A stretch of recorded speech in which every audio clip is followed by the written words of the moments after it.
ભરૂચના ઝઘડિયા ખાતે આવેલી બ્રિટાનિયા કંપનીના કર્મચારીઓ સતત 2 દિવસથી હડતાલ પર ઉતર્યા છે. પગાર વધારા સહિતની માંગો ન સ્વીકારતા કર્મચારીઓએ હડતાલનું શસ્ત્ર ઉગામ્યું છે. ભરૂચની ઝઘડિયા ઔદ્યોગિક વસાહતમાં બ્રિટાનિયા કંપની આવેલી છે. આ કંપનીના કર્મચારીઓએ હડતાલનું શાસ્ત્ર ઉગામ્યું છે. સતત 2 દિવસથી કર્મચારીઓ કંપનીના ગેટની બહાર હડતાલ પર ઉતર્યા છે. કર્મચારીઓના જણાવ્યા અનુસાર કંપની દ્વારા બ્રિટાનિયા કંપનીના જ અન્ય યુનિટ કરતાં ઓછો પગાર ચૂકવવામાં આવે છે, જેના કારણે તેઓને અન્યાય થઈ રહ્યો છે. આ તરફ પગારમાં ન જેવો વધારો આ કંપની મેનેજમેન્ટે હડતાલ સમિતિ લેવાના પ્રયાસ કર્યા હતા.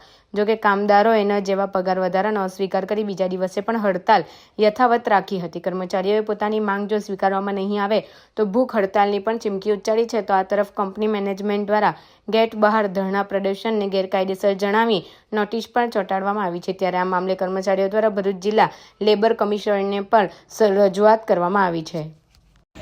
મારું નામ ચૌધરી શાંતિલાલ રમેશભાઈ છે.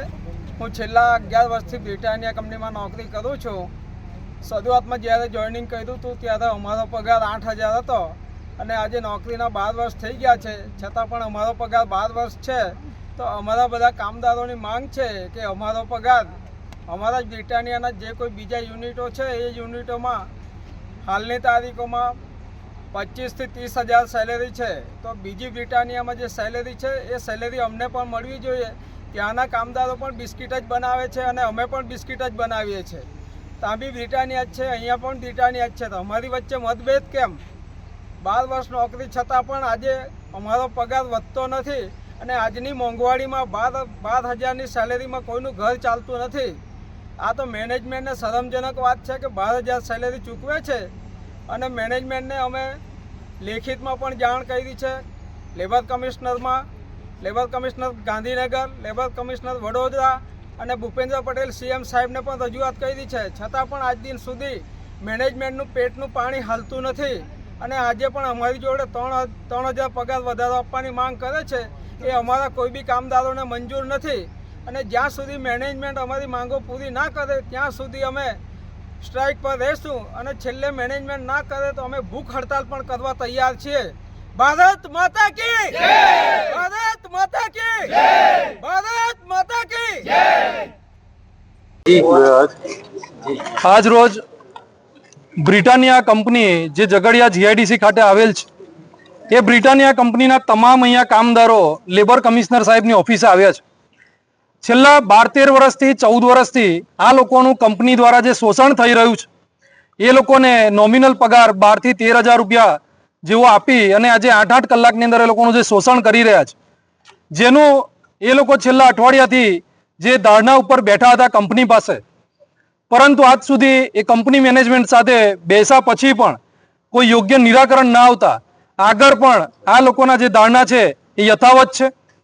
પરંતુ આપ મીડિયાના માધ્યમથી હું તમામ લોકોને કહેવા માંગુ છું કે આજે ભરૂચ GIDC જિલ્લાની જે GIDO છે આવેલી છે, તમામ જે સ્થાનિક લોકો છે એ લોકોનું શોષણ આ કંપનીઓ દ્વારા કરવામાં આવે છે. આ કોઈ પણ હાલતમાં અમે લોકો સહન નહીં કરીએ અને આ લોકોનું જે સામાન્ય માગણી છે કે અમારો આજે 14 વર્ષથી કંપનીને અમે અમારી ઈમાનદારીપૂર્વક અમે જ્યારે કામ કરીએ છીએ, અમે એમને પ્રોફિટ કરીને આપીએ છીએ, ત્યારે અમારો પગારની અંદર વધારો થવો જોઈએ.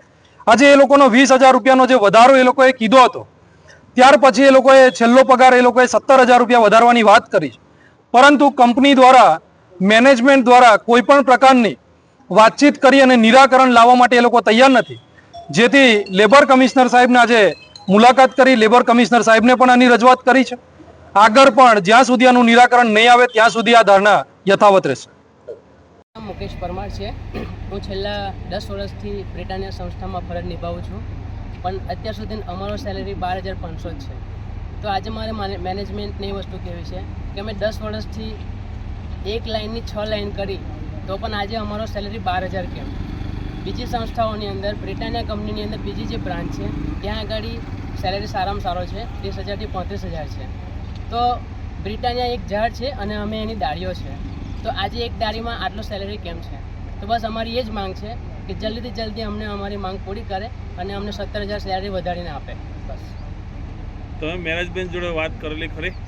મેનેજમેન્ટ સાથે અમે વાત કરેલી છે, પણ મેનેજમેન્ટ અત્યારે માનવા રાજી નહીં અને મેનેજમેન્ટ કહે છે અમે તમને 3000 રૂપિયા જ આપીશું, એનાથી વધારે નહીં આપીએ. તમે લેખિત કોઈ જગ્યાએ જાણ કરેલી ખરી મામલતદારમાં કે લેખિતમાં અમે બધે જ જાણ કરી છે, મામલતદારમાં જાણ કરી છે, ગાંધીનગર પણ જાણ કરેલી છે, પણ હજુ સુધી અમારું કોઈ નિરાકરણ થયું નથી.